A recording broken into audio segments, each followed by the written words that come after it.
Good morning students. Class 10 का chapter life process हम discuss कर रहे थे। पार्ट 1.3 आज स्टडी करेंगे। टॉपिक है स्टोमेटा। स्टोमेटा क्या होते हैं? पहली बात तो ये कुछ टाइनी पोर्स होते हैं, बहुत मिन्यूट पोर्स होते हैं जो कि कहाँ प्रेजेंट होंगे? लीव्स पे। लीव के अपर एपिडर्मिस पे भी पाए जाते हैं और लोअर एपिडर्मिस पे।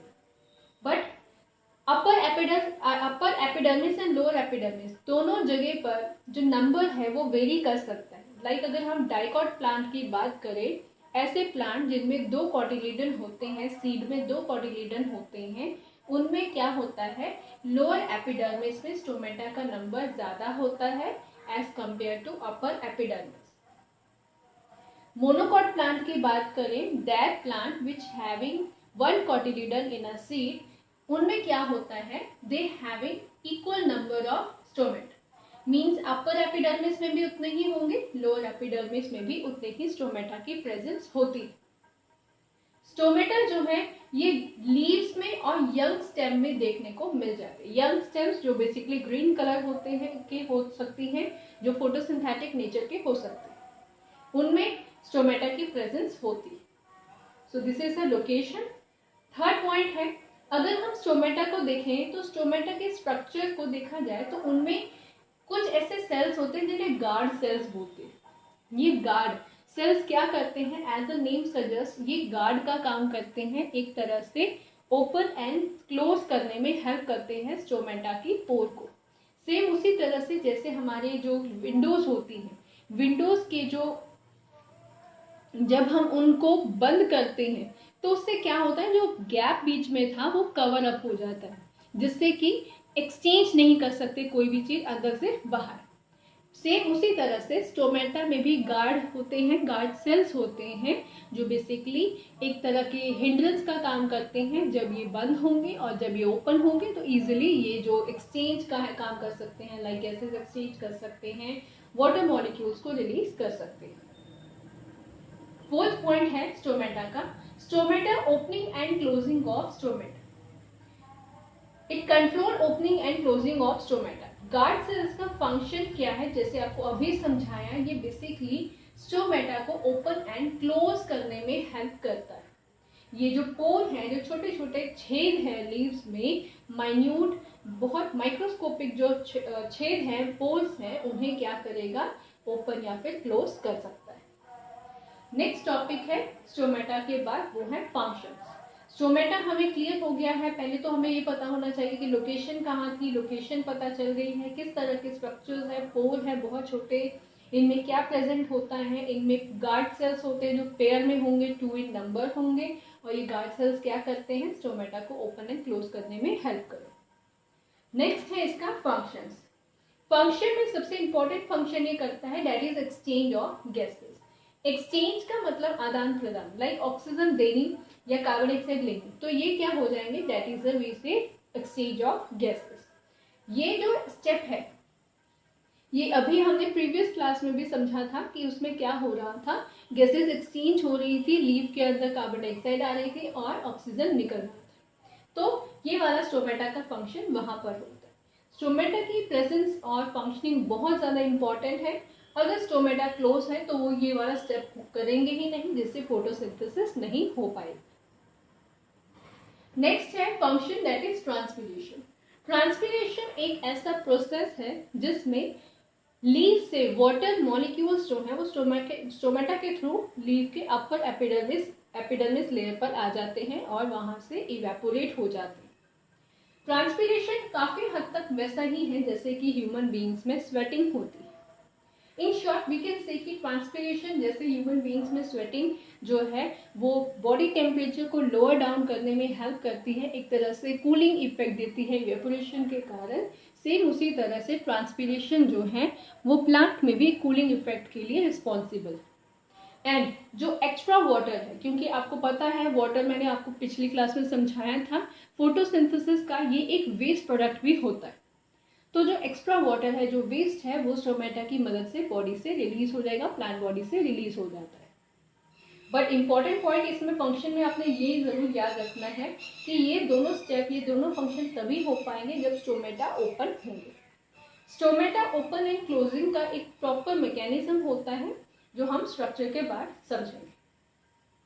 स्टोमेटा की स्ट्रक्चर यहाँ पे बनाई गई है, जिसमें यहाँ पे स्टोमेटा जो दिखाया गया है ये एक किडनी बीन शेप स्ट्रक्चर है, जैसे राजमा होते हैं उस तरह की स्ट्रक्चर है।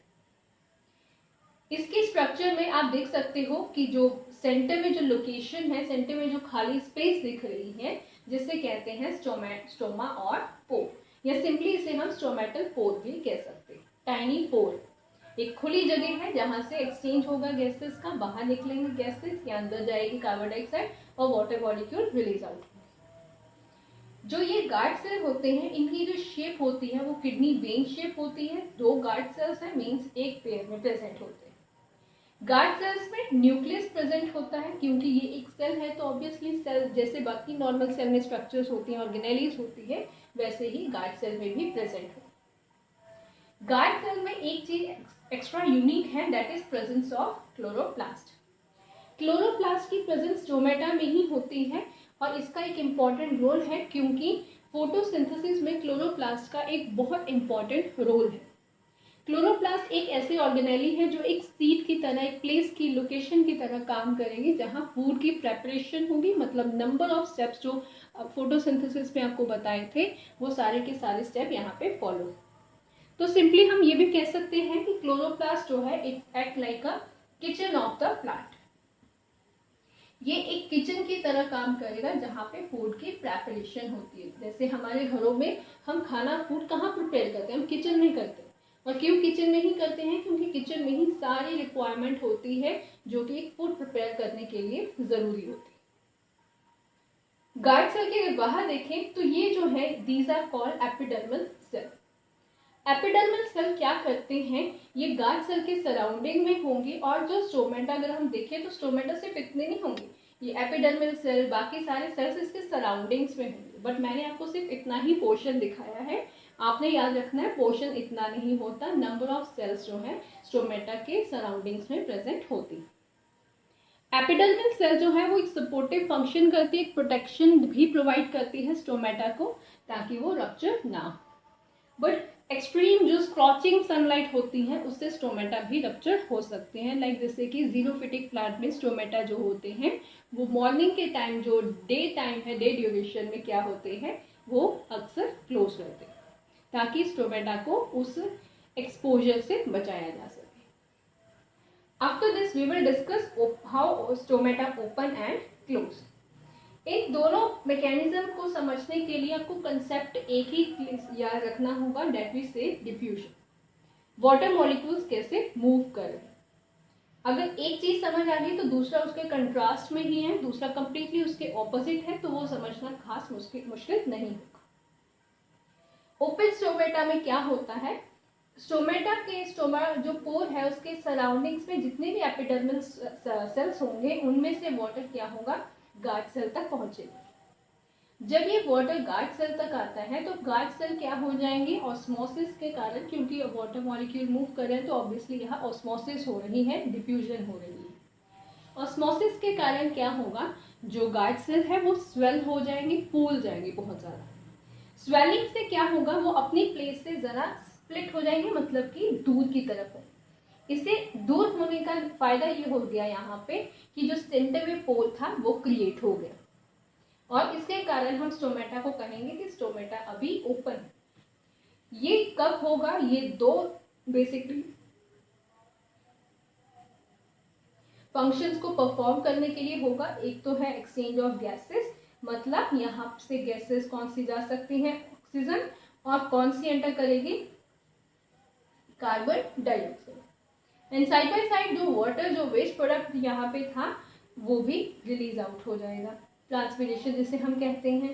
एक चीज यहाँ पे और इम्पॉर्टेंट है, स्टोमेटा जब ओपन होते हैं तो नॉर्मल जो प्लेन एरिया में प्लांट होते हैं स्टोमेटा हमेशा डे टाइम में ओपन होते हैं, जिससे क्या होता है कि जो सनलाइट है, सनलाइट एक्सपोजर इजीली अब्जॉर्ब हो जाता है, सनलाइट की जो एनर्जी है अब्जॉर्ब होगी और फोटोसिंथेसिस में हेल्प करेगी। इसके कंट्रास्ट में जो क्लोज स्टोमेटा को देखा जाए, जैसे कि आप अगर इसे समझ रहे हो तो इसमें देखेंगे जो स्टोमेटा के अंदर, जो गार्ड सेल के अंदर वाटर इम्बाइब हुआ था, वो वाटर जो है वो पीछे की तरफ जाना शुरू होगा। अब ये जो एंटरिंग या ये लॉसिंग जो हो रही है ये तब होगी जब वहां पे उस तरह का एनवायरमेंट क्रिएट होगा, उस तरह की कंडीशन क्रिएट होगी। मान लो अभी ट्रांसपिरेशन की जरूरत नहीं है, गैसेस एक्सचेंज की जरूरत नहीं है, नाइट हो चुकी है, रात हो चुकी है, फोटोसिंथेसिस नहीं हो पाएगी, या फिर प्लांट को अभी फोटोसिंथेसिस या इंटरमीडिएट प्रोडक्ट बनाना है जैसे जीरोफिटिक प्लांट में, उस केस में वाटर जो है गार्ड सेल से निकलना शुरू होगा, जिससे गार्ड सेल क्या होंगे, वो श्रिंक होना शुरू हो जाएंगे। श्रिंकिंग का फायदा यहाँ पे ये हो रहा है कि जो पोर, जो एक हॉलो स्पेस क्रिएट हुई थी, वो हॉलो स्पेस कंप्लीटली क्या हो जाएगी, एक तरह से कवर हो जाएगी, जिससे क्या होगा, ट्रांसपिरेशन नहीं होगी और एक्सचेंज ऑफ गैसेस नहीं होगा। एक्सेस अगर ट्रांसपिरेशन की होती है, लाइक जैसे यहाँ पे बताया फर्स्ट वाले में, ट्रांसपिरेशन अगर प्लांट में कॉन्टिन्यूएशन में चलती रहेगी तो प्लांट क्या हो जाएगा, वो ड्राई होना शुरू हो जाएगा, क्योंकि प्लांट में मॉइस्चर मेंटेन करना, उसमें वाटर लेवल मेंटेन करना बहुत ज़रूरी है, बिकॉज वाटर जो है वो काफ़ी रिएक्शंस में पार्टिसिपेट करता है, रिएक्शंस को परफॉर्म करने में हेल्प करता है। ट्रांसपिरेशन जो है उसका रेट हाई एंड लो हो सकता है, कौन से टाइम में, जैसे कि समर सीजन में जो ड्राई एनवायरनमेंट होता है, ड्राई एनवायरनमेंट में जैसे कि अप्रैल एंड मई मंथ में क्या होता है, बहुत ज़्यादा गर्मी होती है, टेम्परेचर हाई होता है और ड्राई होता है, जिससे क्या है, ट्रांसपिरेशन रेट हाई होगा और उस टाइम पे जो प्लांट्स है बहुत जल्दी सूख सकते हैं, मुरझा जाते हैं। और जब ह्यूमिडिटी हाई हो जाती है, रेनफॉल होनी शुरू हो जाती है, तो ट्रांसपिरेशन रेट क्या है, वो नॉर्मलाइज हो जाता है। सेम उसी तरह से टेम्परेचर हाई के साथ साथ अगर गर्मी हो और साथ के साथ हवा भी चल रही हो, तभी ट्रांसपिरेशन ज़्यादा होगा। इसीलिए स्टोमेटा जो है एक नेचुरल मैकेनिज्म से ऑटोमेटिकली क्लोज एंड ओपन होते रहते हैं, जिस तरह की प्लांट की रिक्वायरमेंट होती है। प्लेन एरियाज में जो प्लांट होते हैं वो डे टाइम में स्टोमेटा ओपन करेंगे और नाइट में लेट इवनिंग के बाद क्या कर देंगे, स्टोमेटा को क्लोज कर देंगे। So that's all for today. Stomata topic I hope आपको समझ आ रहा होगा, किस तरह से ओपन होते हैं एंड किस तरह से क्लोज होते हैं। इस कंसेप्ट को समझने के लिए सिर्फ आपको पहले ये क्लियर होना चाहिए कि ये जो वाटर है, ये जो एपिडर्मल सेल है, सबसिडरी सेल्स है, वहां से आते हैं, मूव करते हैं, डिफ्यूजन होती है, जिससे गार्ड सेल क्या हो जाएंगे, ओपन हो जाएंगे स्वेलिंग के कारण। और जब वाटर जो है प्लांट में पहले ही उसकी स्कैर्सिटी है, कमी है, ज़रूरत नहीं है, तब क्या होगा, वाटर मॉलिक्यूल्स बैक फ्लो कर जाएंगे, जिससे स्टोमेटा के जो गार्ड सेल्स हैं वो श्रिंक कर जाएंगे और पोर जो है वो एक तरह से डिसअपियर हो जाएगा। सो आज हमने क्या टॉपिक डिस्कस किया, स्टोमेटा क्या होते हैं, कहाँ प्रेजेंट हैं, क्या इनमें गार्ड सेल्स कौन से होते हैं, किडनी बीन शेप होते हैं, फंक्शन क्या कर रहे हैं, स्ट्रक्चर कैसी होती है एंड कैसे ये ओपन एंड क्लोज हो। अगर वीडियो आपको अच्छी लग रही है, समझ आ रही है, तो please like, share and subscribe कर देना चैनल को, ताकि आपको कमिंग जो इस चैप्टर से रिलेटेड वीडियोस हैं वो भी साइड बाय साइड मिलती रहे। Thank you so much.